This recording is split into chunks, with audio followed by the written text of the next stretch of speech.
சாலமோனின் தாசனாகிய தாவீது ராகத்தனுடன் கூப்பிட்ட சங்கீதம். துன்மார்க்கருடைய துரோகம் பேச்சு என் உள்ளத்திற்கு தெரியும்.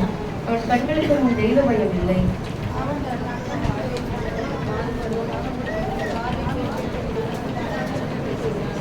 அவன் வாயின் வார்த்தைகள் அக்கிரமும் வஞ்சகமும் உள்ளது. புத்தியாய் நடந்து கொள்வதை நன்மை செய்தியும் விட்டுவிட்டான்.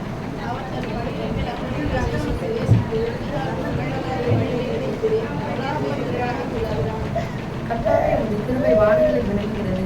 உமது சத்திய மேக மண்டலங்கள் பரியந்தம் வெட்டுகிறது.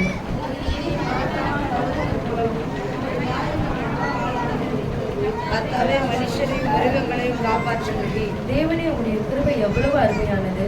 அதனால் மனுபுத்திரர் உங்கள் சட்டைகளை நிழலை வந்தடைகிறார்கள்.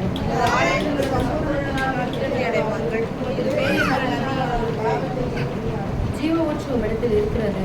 உம்முடைய வெளிச்சத்திலே வெளிச்சம் காண்கிறோம்.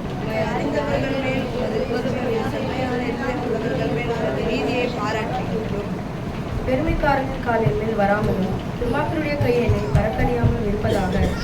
அக்கிரமக்காரர் விழுந்தார்கள், எழுந்திருக்க மாட்டார்கள், நலிந்து போனார்கள்.